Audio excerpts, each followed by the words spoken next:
The main thing to consider when you're thinking about crime sociologically is that you're not thinking about why do individual people do bad things. For example, you're not wondering, why did this guy steal this bag from this person?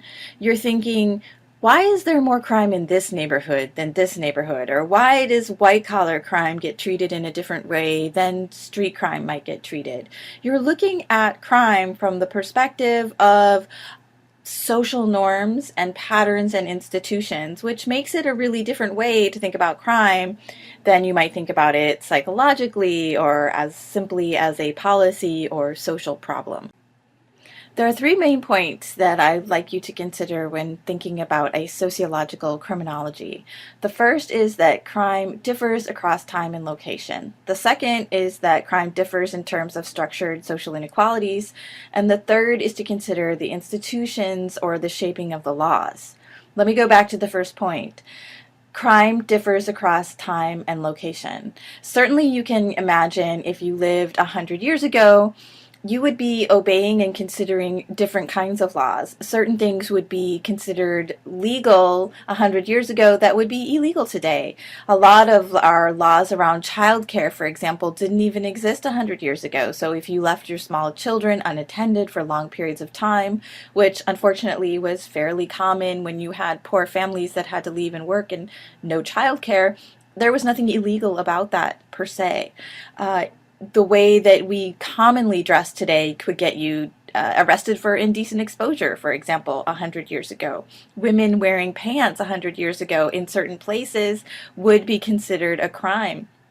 Well into the 1940s and even 1950s, a woman could be removed from court if she wasn't wearing a skirt. So you have to think about social norms and the laws that accompany social norms when they become institutionalized change dramatically across time. They also change according to location. Certain things that are legal or illegal in the United States or even in particular states of the United States are different, and they vary from state to state. There is a growing movement, for example, to legalize marijuana. There are some states that have legalized recreational marijuana. There are other states where marijuana is still a very much an arrestable offense. So you have to take a step back and think about what is happening around this time or around this location that is making some things considered criminal activities and other things not considered criminal activities. The second thing differs in terms of structured social inequality. What you want to think about here is who's in power and how is that shaping what is considered a crime and what's not considered a crime.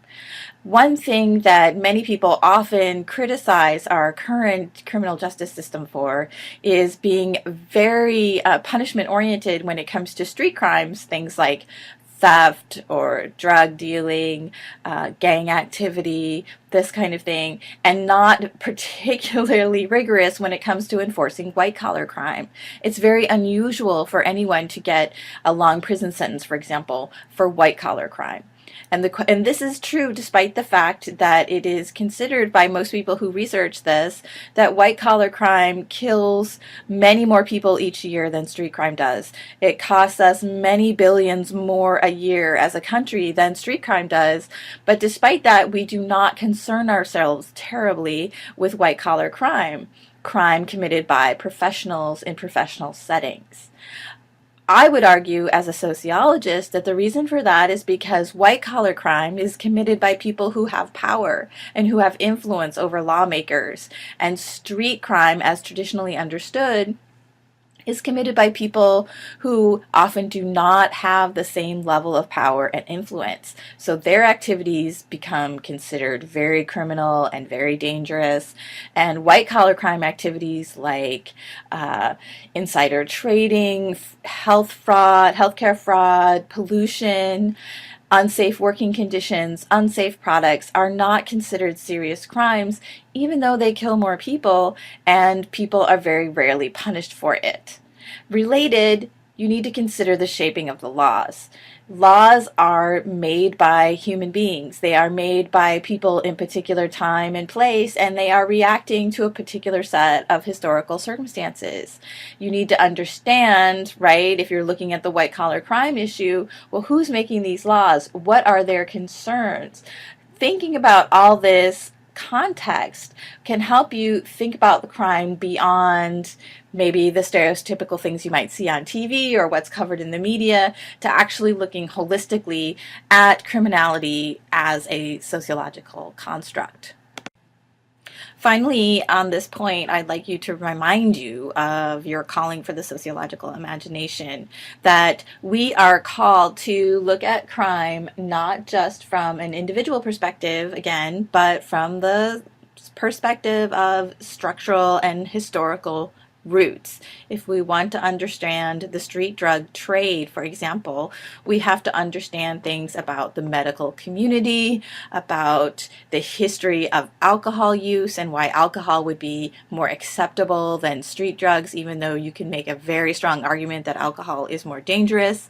All of these, looking at crime from all of these perspectives helps us understand it from the perspective of a sociological imagination.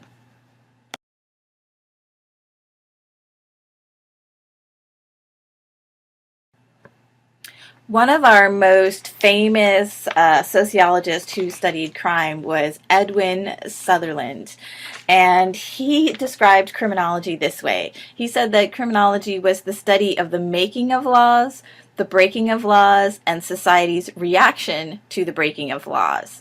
This sums up well what I've been trying to say in the previous slides, this idea that it's bigger than individual activities. And he breaks it down into three separate categories that I think are important. Before something can be considered a crime, there has to be a law. I'd like to use, for example, identity theft. 20 years ago, before people really understood what identity theft was, it already had started happening. So people were noticing, somebody's been charging all this stuff on my credit card. Somebody's been taking out loans with my social security number.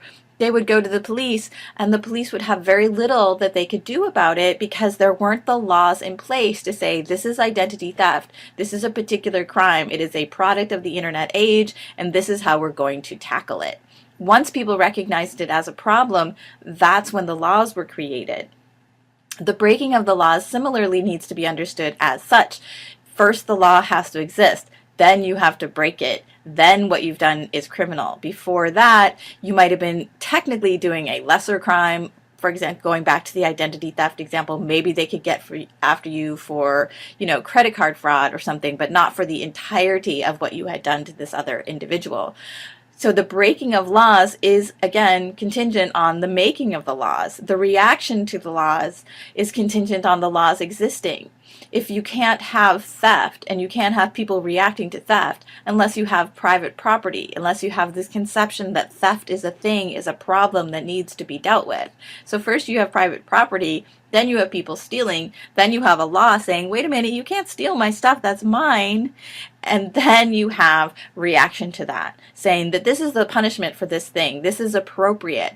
So this is when you want to think about three strikes legislation or other types of reactions of what is an appropriate punishment for an appropriate act. And this in itself changes over time and changes over place. Things that we might have thought were appropriate reaction 100 years ago to a woman wearing pants in public, we would not think of as an appropriate reaction today. We would think of it as ridiculous or at the very least overly punitive. So these three things really sum up nicely by Sutherland how we tend to look at these issues. So what is a crime? Crime is behavior that is considered so harmful that it is banned by a criminal law.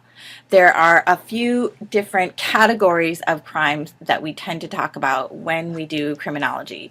First, we talk about things that are commonly called street crime. So this would be property theft, a lot of types of interpersonal crime or interpersonal violent crime between people, prostitution, drug trade, gang activities. This would all fall under the category generally of street crime. And what that means is that it's crime that happens generally in public or in homes, not at the workplace, that it is often interpersonal, meaning it's one person, I am stealing your bag in particular. And it is what we often think about when we think about crime shows, right? There's always the big crime, there's a rape, there's a murder, there's an assault, and the detectives or whoever has to solve the crime. This is actually just one type of crime, even though it's what takes up a lot of our energy when we think about what crime is.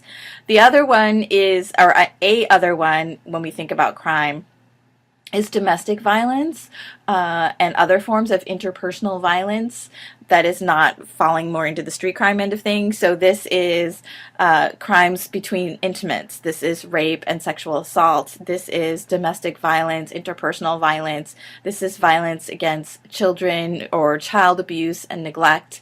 This is a particular category of crime that we study in particular. White-collar crime or professional crime is another category of crime that we look at. This has to do with crimes generally committed by elites while working. Insider trading, white-collar crime in terms of if I call you up and I say, my stock is in my company is going to do great tomorrow, buy it today, so then tomorrow you can sell it as a profit, that's insider trading. It's knowledge that you're not supposed to have, that I'm giving to you because I work at the company, and you may make millions of dollars that way. Other kinds of white-collar crime include pollution that is beyond levels that are legally allowed, and perhaps one of the most disturbing types of white-collar crime is medical white-collar crime or medical fraud.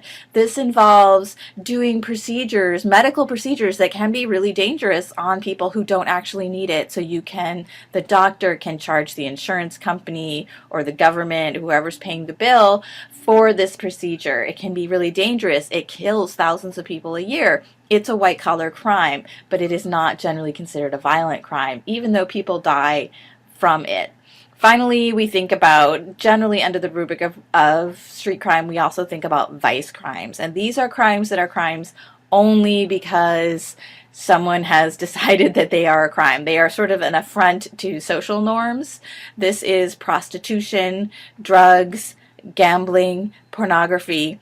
These are things that as a society we have decided we don't like, and that we punish them to varying degrees, or we might punish them in this state and not so much in other states or other counties. Gambling is very much like that. And these crimes are very flexible and fluid and are the ones that we see the most change over time and place, which makes them pretty interesting.